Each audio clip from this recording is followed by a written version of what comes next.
Autosan, Autosan, Autosan, Autosan, Autosan.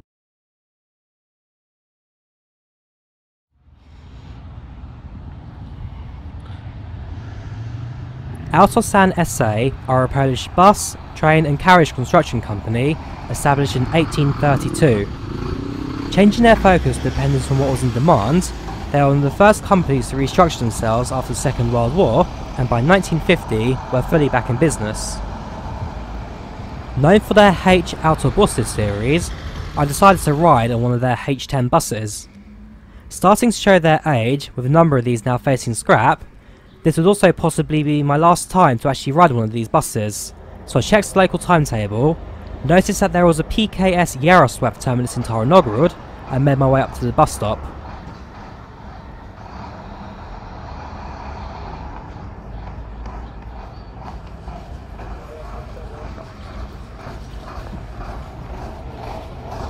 Dzień dobry. Dobry. Możemy bilety na Woła-Rozeniecha Las.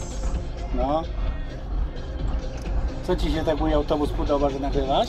Tak, na dzisiaj jestem tutaj na wakacje na Londyn. W Londynie nie mam autobusu jak Autosan H10.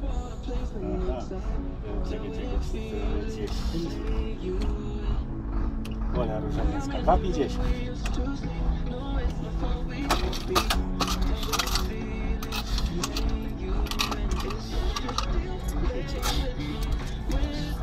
Dziękuję bardzo.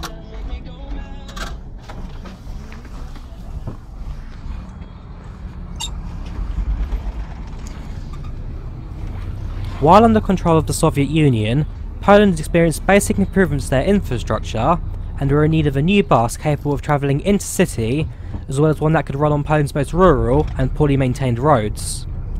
They also had to be cheap to build, simple and durable.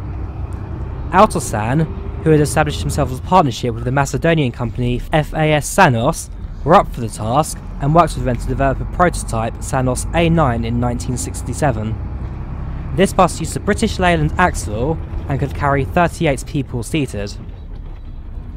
Sanok afterwards took this model and later developed it into the Sanok H9, another prototype, but instead in partnership with the Politechniki Krakowskie, the Automotive Industry Institute and the Military University of Technology. 4 of these prototypes were made in total and were shown off at the International Motor Show in Poznan of that year.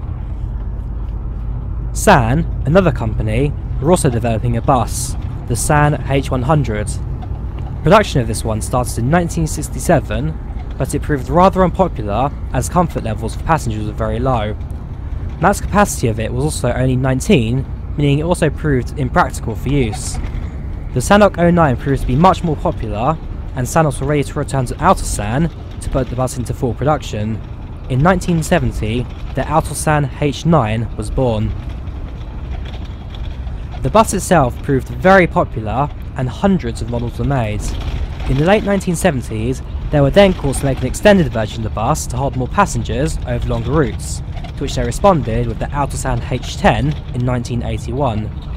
These two proved popular, but due to the higher pricing, not as many were built. The H10s were constructed all the way until 2003, and the smaller H9 survived until 2006, 2 years in fact after Poland had joined the European Union. The longevity of this bus made it a Polish legend, with thousands made over its 38-year lifespan. Completely manual, these buses do not have power steering, along with anti-lock brakes or any other safety systems for that matter. The H9 and H10 buses are also high floor, very different to most modern buses, and features a simple spring suspension, hence the ride can be quite bumpy at times. They also have that smell. It's impossible to describe, but all Autosan buses have that smell which lingers throughout the journey. Not unpleasant, but it's definitely there. The H10-10-02A in particular, the bus I was on, has a 6-cylinder diesel Drawyah 6CT107-2/A1/3 engine and is capable of top speeds of 170 km/h through 170 horsepower. Unlike the former H9, this bus also featured electro-pneumatically operated doors as opposed to manual ones. The Autosan also spawned a number of clones which constructed and operated in a number of Soviet states. The most common of these were the Granuls H10-11, built in Slovakia by Granuls on Liaz chassis.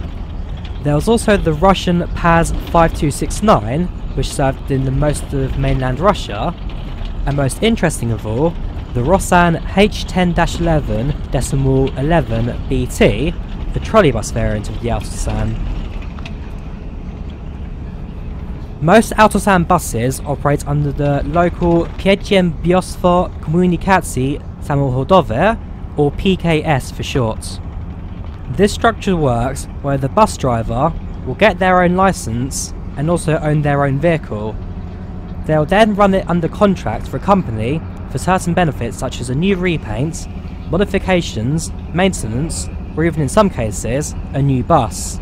PKS Bielgorod, for example, last year replaced all buses for drivers with Mercedes-Benz van buses with digital displays. As the driver owns the bus, many of the older H9s and 10s have customised driver cabs with small knickknacks and mementos hanging from the mirrors and the dash. Poland also has random stops situated in the middle of nowhere, and in my case, I bought a ticket to Wola Rozanieka Las, a forest 4 kilometers away from the nearest village. This led to the driver being slightly concerned over where I was being dropped off, knowing that I wasn't quite from the area and didn't know exactly what I was doing.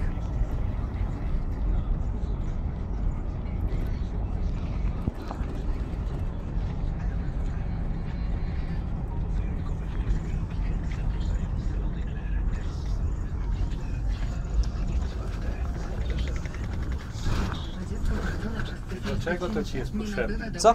Do czego to ci jest potrzebne? A dla kogo? Dziękuję bardzo. Jak można wierzyć? Dziękuję.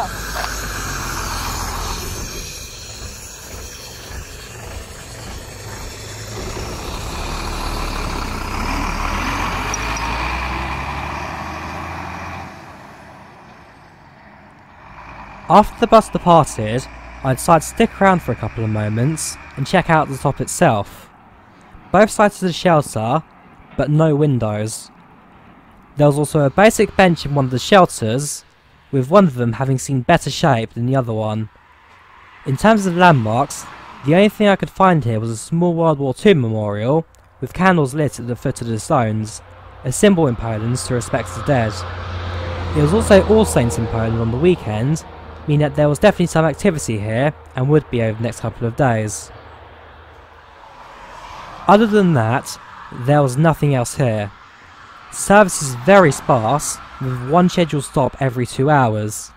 With nothing else to look at other than a couple of trees in the field, I decided to start the long walk back home.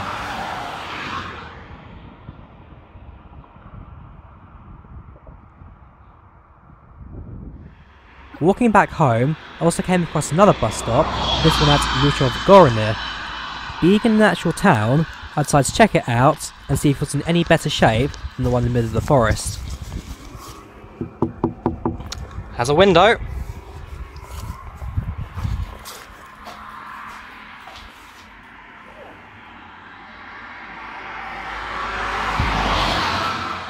Has a bench. And it has a few other things, I guess. Gosh. Broilery chicken. Garage setup. Roof maintenance. Motorbikes. Over here, the timetable again. This one having a slightly more regular service than the forest. Bear in mind this actually has a city, a village attached to it. It also has 2 buses serving it, Bielgorod and the Yaroslavl one I took earlier. And yeah, there'll be another bus stop over there in the shelter. Across the road. Focus, which look at that brick one. Let's go have a look, shall we? Going up to the second one now. And this one, for a matter of fact, does actually look slightly more fancier than the other. Not as much shelter, I guess, but bit more open. No windows, I presume. Nope, no windows. Yeah, sheltered roof, single column, no bench. Fairly standard. And of course, a Polish bus stop in that.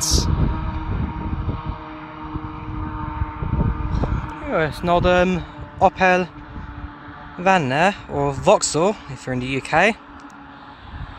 How interesting is that?